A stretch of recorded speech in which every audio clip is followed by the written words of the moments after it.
This is a Pulp archive recording. All public Pulp archive recordings are licensed under Creative Commons. For more information or to support us, please visit patreon.com/pulparchive. This episode was prepared by Saul and narrated by Tucker, the digital narrator. Smugglers Pass by Wilson Campbell. Wild West, Weekly, September, 1929.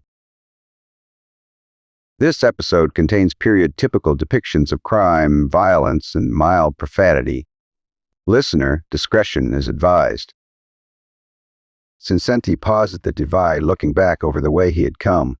Below him stretched a welter of red foothills seared by canyons, an eternal desert under the withering sun. Before him was the narrow gap in the mountains toward which he had been traveling all day. In a few minutes he would know if there was water on the other side of the range, and grass for the zebi cattle. He turned and pushed on, a bit weary from the long, hot climb. Perspiration streamed down his hard-muscled bare back, and Vincente was thankful he was burdened with no more clothes than a pair of faded blue dungarees. Supporting these was a wide braided leather belt through which was thrust his only weapon, a sheathed double-edged dagger. The Yaqui from the ZB ranch, where he worked because of his deep and lasting friendship for Alf Chase, son of the owner, had advanced only a few feet into the gorge-like pass before he stopped suddenly. His dark hooded eyes roved about rapidly. The earth and sky seemed deserted, yet Vincente had heard the rattle of displaced gravel. He took another few steps, then, as if by magic, another Indian confronted him. His face was scarred hideously, and his bare chest was covered with outlandish designs and crude tattoo. He had leaped into the narrow pass from behind a precariously hanging boulder of enormous size, a drawn knife already in his hand. Plainly, there was going to be no introductory argument. Vincente whipped his own dagger from its sheath and stood alertly waiting the strange Indian's first move. Why his way was being contested, Vincente could not guess, except that the valley probably held some secret which someone meant to keep well guarded. The Yaqui caught a glimpse of the wild land beyond. It seemed just as barren and uninhabited as that over which he had but recently made his way. After a moment of hesitation in which he coolly appraised the Yaqui, the other Indian threw himself forward without a word. Vincente knew that he was facing a past master at knife play, for his balance was sure, his movements swift and precise. He was strong, too, with long, powerful arms, and a thick torso which told of exceptional powers of endurance. As the Indian leaped, Vincente dropped back a step, raising his knife arm. The blades clicked, glittering in the sun like a cross of steel. For a second they stood straining, motionless as statues, though the force they exerted was terrific. Then in a down-sweeping motion the daggers came free, and the two men smashed body to body like enraged titans. They fought neither asking quarter nor giving it. The cords in their necks strained out, while with their free hands they sought to fling each other far enough away to get in a telling dagger stroke. Vincente's opponent scored, first slicing a long shallow gash down the Yaqui's left arm. The cut was not deep, but it stung with perspiration as the crimson streamed down over the Yaqui's body. But Vincente presently retaliated with a point thrust into his enemy's shoulder. They broke away and stood panting, hot breath whistling from distended nostrils, their eyes burning with fever brightness. Vincente took the offensive with a lunge which carried his foe backward. They crashed to the stony ground of the narrow pass, but they were up again in an instant, standing a pace apart while their blades clicked and slithered from rapidly made and cleverly averted strokes. It was a fight to the finish, Vincente knew, with a foe who was every bit his equal in skill and endurance. Indeed, the other was fresher, for the long climb to the divide had drained the Yaqui's energy sorely. Except for an occasional grunt, the two men battled in silence. The scrape of the gravel underfoot and the ring of the knives of steel were loud in the confined pass. The other ducked a thrust and came up with a vicious jab which Vincente barely escaped, leaning far backward. A quick shove sent him off balance as Vincente sprawled to the ground. His antagonist hurled himself at the Yaqui, bent on sending in the death blow. Vincente realized that he was in a dangerous predicament on the ground. He could not get the necessary drive to ward off the falling blow. In an instant he saw that he must risk all or lose all. He hurled the knife. It sank deep into the Indian's chest, just over the heart, almost stopping him with its force.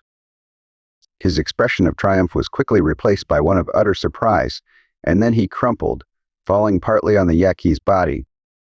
He was dead. Vicente got up slowly, staring down at the man. He hoped to discover some mark which would at least tell him what tribe the Indian belonged to. As he stood there, he heard the sharp, smattering impact of a bullet on the big, overhanging boulder overhead. A second later, he heard the report of a rifle. Yaqui dropped to his face, but he was not quick enough.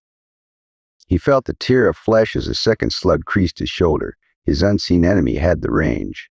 Vicente realized that he was not yet out of danger, that whoever had fired the rifle commanded the whole of the narrow gap.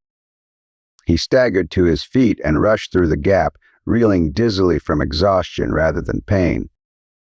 He tottered to the brink of a steep incline, and there he hovered for a moment, unable to stop. The foothills spun dizzily, and then they rushed up to meet him. They vanished when the world went black. 2. When Vicente opened his eyes. It was night. A few yards away, a small fire burned. Sitting around it, he could see 3 men who conversed in low tones. Vicente did not at first try to hear what they said. He was more interested in taking stock of his own condition, though his wounds pained a little. They were not severe. The bullet, he guessed, had merely grazed the fleshy part of his shoulder. His hands and feet were securely tied. For some unknown reason, these men had spared his life to make a prisoner of him. Straining his ears to catch the low-voiced words of his captors, he found that their talk concerned him. Evidently, he was the cause of some disagreement. "Have it your own way, senores." The speaker stood up and waved a hand at his companions. "But I tell you, this Indian is dangerous. You have not heard of Vicente, the Yaqui. No, his fame in this country is very great. His enemies are few, for, presto, they die. He is the friend of a young Arizona rancher, and for that reason he allies himself with the white man's law. You make one big mistake, my friend, to let him live." Vicente noted that the speaker wore a tight-fitting velvet jacket decorated with silver braid. He was a Mexican, and from the richness of his clothes, evidently well-to-do, the Americans laughed. Plainly, they were not believing all they heard. "Guess he ain't in no condition to do much damage now, Martinez," one of the men said. "We'll take a chance on him. Might get him to join up with us to take the place of that Injun he killed. Boy, that was a pretty scrap." Vicente thought rapidly and determined on his course of action. As long as he could feign illness, he was sure that his captors would not harm him further. In the meantime, he felt he might find an opportunity to escape. When Martinez came near, Vicente closed his eyes and remained still. He was not disturbed again that night. By morning, he felt considerably better. He still pretended sleep, however, until after his captors got breakfast. During that time, he learned that they were smugglers of arms to Mexican rebels, and that they were only awaiting another packed train of ammunition before running the lot across the border. One of the Americans came over with coffee and food. Vicente was hungry. He pretended a surprised awakening. His hands were loosed, and he ate. "I do not understand," he said, indicating his tied feet after a few moments. He still pretended to be very weak and in great pain. "Well," said the white man, "you sort of came along at an inconvenient time. We happen to be using this place round here on strictly private business. We didn't want you to get away after you bumped off our guard, that Injun at the Gap, because we weren't sure how much you knew. Now that you are here, me and Donaldson, my partner, have been thinking of offering you a job, taking the other guard's place. We got a lot of arms and ammunition around here, and we don't aim to have it confiscated till we get paid for it, which happens when it's safe across the border. Pretty good pay if you take the job. If you don't, you start pushing up daisies." Vicente nodded thoughtfully. "But I could not do it now," he said. "I am very weak." "Yeah, I reckon. We'll give you till tomorrow, 'cause we might have some few days wait. Then you can help us get the stuff across the line. Martinez says you are Vicente, the Yaqui. My name's McCord. They call me Honest Jim, 'cause I never skin nobody out of nothing without them knowing it." He was a big fellow with a good-natured manner which did not deceive the Yaqui. Vincente knew that he would remain affable only as long as things went his own way. Crossed, he would become a cold and ruthless killer. The morning passed.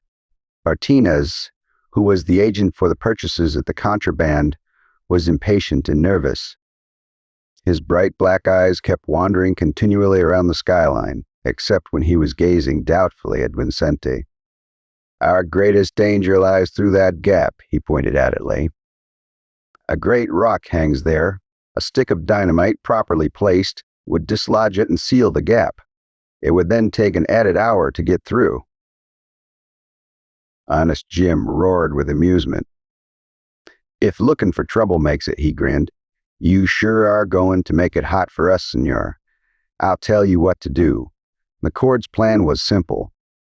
It provided for the placing of the dynamite with a percussion cap attached to a fuse of some length, so that the rock could be toppled over, only in case danger threatened.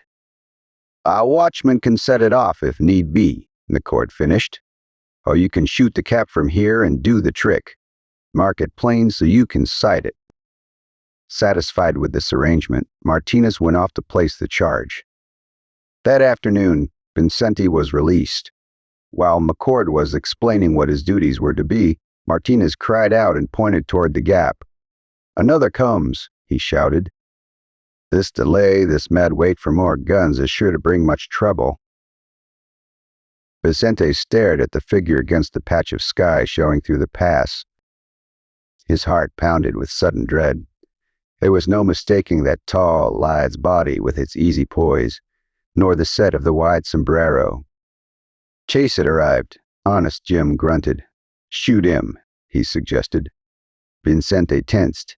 He had a still aching shoulder which testified to the excellence of Martinez's marksmanship.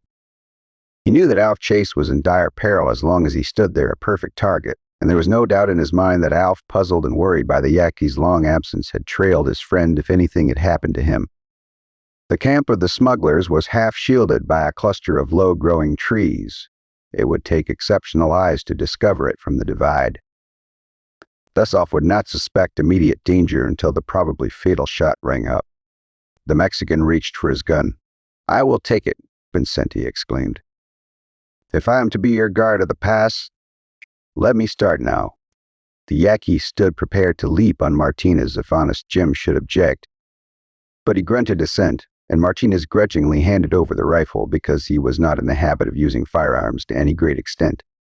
The Yaqui was not expert, but the target that Alf made was too easy to miss. Still, the Indian aimed deliberately to one side and fired. Vincente saw Alf jump as the bullet whined off the rock behind him. A second later, the young rancher disappeared. Vincente was relieved. At least, Alf had been warned.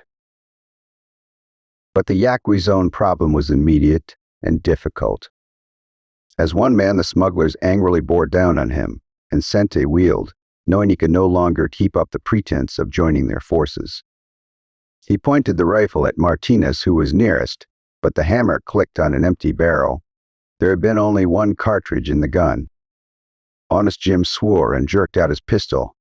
Vincente saw the move and let the rifle fly at him. The heavy gun caught the leader across the arm before he could fire. The pistol dropped from his numbed fingers while he jumped around on one foot, shouting to the others to kill the Yaqui. Donaldson had his six-gun out an instant later, but Vincente had already grappled with Martinez. The American could not shoot without endangering the life of the Mexican. That was the last thing in the world he wanted to do. They would be paid their money only through Martinez. Always in perfect physical condition, Vincente had completely recovered from his exhaustion. He was more than a match for Martinez, but he expected at any moment to have his skull bashed in with a pistol butt. He did indeed see Donaldson approaching with some such act in mind as his evident tension, but a well-delivered kick sent the white man reeling back. At the same instant, he shoved Martinez back and sent in a terrific blow to the chin. The Mexican dropped in his tracks completely out of the battle. But in so disposing of the latter, Vincente had removed the protection from the smuggler's bullets, which the Mexican had afforded him. Honest Jim had regained his gun, but just as he was pulling it down to fire point blank at the Yaqui, he was halted by a sharp command. "Shoot, and you die!" It was Alf Chase's voice. Vincenti wheeled. Alf stood there, sweat on his brow from his long dash downhill, but his hand was steady, and his gray eyes were cool as steel. "Drop that gun. And now," Alf said, "I'd like to know what this is all about." Honest Jim hesitated, but he read determination in the young rancher's gaze. Muttering, he threw his six-shooter to the ground, and Donaldson followed suit. "These men," Vincente broke off abruptly. Far up the valley he could hear shouts, and presently, as he looked, a string of heavily laden burros came over the crest of the hill, accompanied by 4 men. "We invite disaster," he decided. "If we try to fight 4 men while holding 3 prisoners, perhaps it would be wise to go." "You're darn right it would," Honest Jim snarled. "But you ain't gonna get away with this, see? I'll settle with you both someday." Taking the guns of the 3 smugglers, Alf and Vincenti hurried away, going in the opposite direction from the pass. The young Arizonan was somewhat surprised that Vincenti gave up so easily, but he had not learned to question the Yaqui's actions. Besides, Vincenti knew more about this particular situation than he did, and Alf figured that no doubt his friend knew what he was doing. As they hurried over the nearest hills and out of sight, Vincenti explained how he had unwittingly stumbled on the smugglers and his subsequent capture by them. "We would have been wholly exposed to the fire of these other men," the Yaqui pointed out. "Had we remained to fight now, they will probably spread out and try to get us. We will have a chance to deal with them one by one." Vincenti picked their trail with care, keeping to the rock as much as possible, in order to leave no footprints. They made a wide circle and doubled back toward the camp of the smugglers. After about 2 hours, they saw it again, and not a man was in sight. The cases of firearms and ammunition had been unloaded from the burros, which now grazed some little distance from the camp. "They've got enough explosives hidden in that little clump of trees," Vincenti told Alf, "to blow up the whole state of Sonora. But I think, perhaps, that powder will never feed the fires of a revolution. Some dissatisfied generals likely planning a big political coup," Alf said. "But no guns, no fight," he grinned. Then, in appreciation as Vincenti outlined his simple plan, the contraband, once a match was touched to it, would no longer be a problem. After assuring themselves that no one was at the camp, they started down the hill. But the smugglers had not acted so foolishly as the 2 from Zebi supposed. When they were quite close to the cluster of small trees, a fusillade of shots halted them. They found meager shelter behind small boulders and returned the fire, Vincenti using the gun he had taken from Honest Jim McCord. They judged that not more than 2 of the enemy were in camp, but the others, hearing the shots, would be almost sure to reappear soon. "We might smoke 'em out," Alf suggested. "This grass is dry and the wind is blowing in that direction." "Your idea is good," the Yaqui agreed, "but we would likely get smoked out too when the powder blew up. When that happens, I hope to be a long distance away." The Yaqui considered a moment. "But we might," he added, "get them to surrender by threatening to fire the grass." Accordingly, Alf called out that unless whoever was hiding in the thicket came out immediately, they would drive them out by fire unless they preferred to remain for the explosion. He added that they would not be harmed if they surrendered peacefully. There was a short silence. Shots ceased to come. Then 2 Mexicans whom Alf had not seen before came slowly out of their shelter.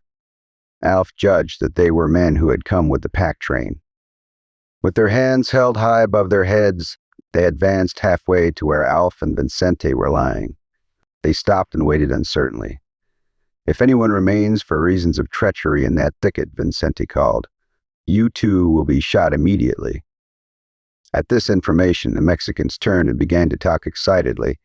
They were answered with an oath, and presently Donaldson also emerged from cover. "Ah," Vincenti said, standing, "again we meet." Donaldson glowered, but said nothing. Plainly, he was not much worried. Doubtless he felt that the others would come back after hearing the shots and that the two from ZB would again be forced to retreat. While Alf kept the men covered, Vincenti tied them hurriedly but well. They were then placed some little distance from the explosive-filled thicket where, when the ammunition was blown up, they would be safe.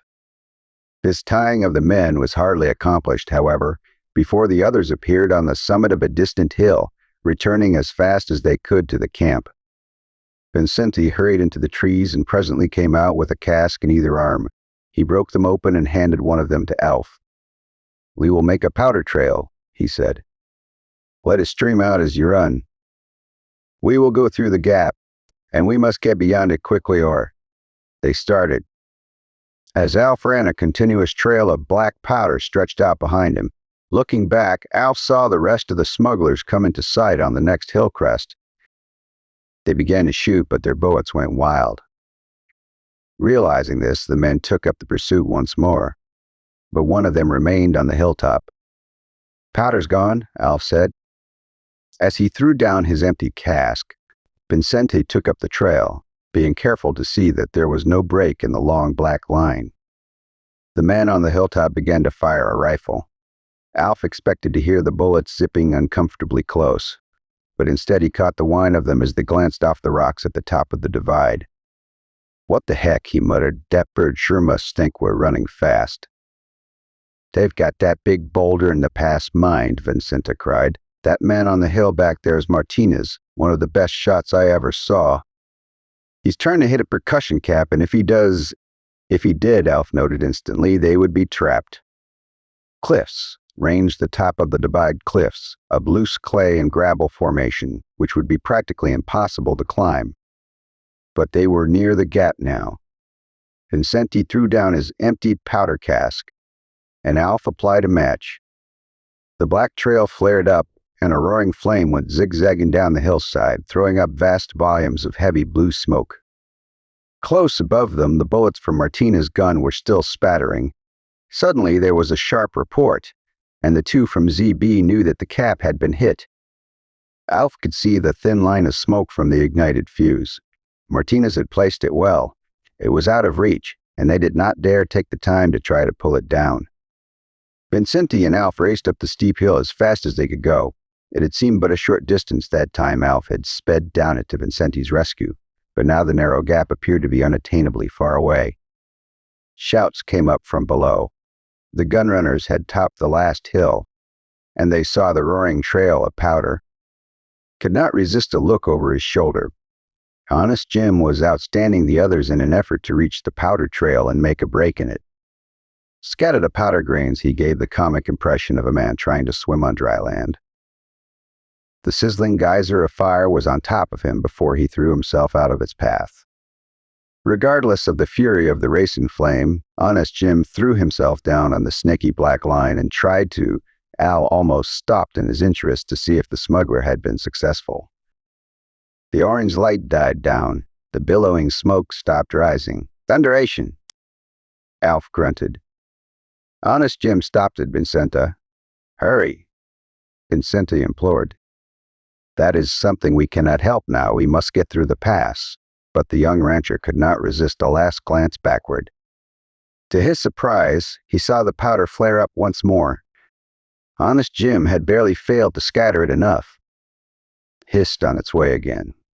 Very close now to the cases of arms and ammunition, but he and Vincenti, too, were racing with death in the form of a fast fuse, which ate its way all too rapidly toward the dynamite. What if they were in the gap when the charge went off? That, Alf decided, wouldn't be so comfortable. He redoubled his efforts. Suddenly the Yaqui put out his hand and stopped him. "We cannot make it," Yaqui cried. "The fuse has almost reached the rock." "Sure we can." The young Arizonan's instinct to gamble with long chances was greater than the Indian's. He would rush in where Vincenti hesitated. The Yaqui did not lack courage, but he did not believe in taking hopeless risks. But Alf was running once more, and there was nothing for the Indian to do but follow. They reached the gap and started through. It was, fortunately, no more than 20 yards in length. But that distance seemed great just then. The big rock was still ahead when the dynamite charge went off. Clay and small stones flew into the air as the charge exploded with a deafening roar. Came to a halt. Vincente shoved him. They had gone too far now to hesitate or turn back. The great boulder began to shift very slowly, accompanied by a deep grinding roar. "Run!" Vincente shouted. "Run for your life!" The rocks began to hail down in the pass. A couple of small ones struck Alf on the head, but he was hardly conscious of them. His eyes were fixed on the slowly shifting mass of the great boulder. Inexorably it moved, but Alf knew that its last drop would be sudden and crushing. Vicente was at his heels, but Alf could run no faster. It seemed to him that the boulder scraped the top of the sombrero as he dashed under it, and then miraculously he was beyond the danger point, and Vincente was with him. An instant later, with a noise like thunder and a ground-shaking crash, the boulder settled into the pass, effectually blocking it. "Whew," Alf whispered weakly. That was a narrow escape. A second later, the very earth shook, and a terrific blast smote their ears. Clay and gravel rattled down the perpendicular sides of the pass. Presently, above the boulder, they could see a great billow of smoke rising into the blue sky like a gigantic black mushroom. "That," said Alf, after a moment, "puts an end to the smuggling for a while. I wonder how Honest Jim and his friends fared." "Not so well, I am afraid," the Yaqui said thoughtfully. "But it might be unwise to go back and inquire. We would make no mistake by returning to the ZB and reporting that there is no suitable grazing land beyond this point." "That's right," Alf agreed. "That's what you started out for. Come to think of it, this pass has no name that I've ever heard." "Then," suggested Vincente, "we will call it Smugglers Pass. It's a little late, for the pass no longer exists, but that doesn't make any difference," Alf finished with a grin. "As long as we do." Thank you so much for hanging out today. My name is Saul, and this is the Pulp Archive. Now, if you had fun, I'd appreciate it if you could like, subscribe, comment, and share. That stuff really helps. And like most stories we cover here, today's was recommended by you. So if there's a story you'd like to see, send us an email at pulparchivelibrary@gmail.com. We'd love to cover it.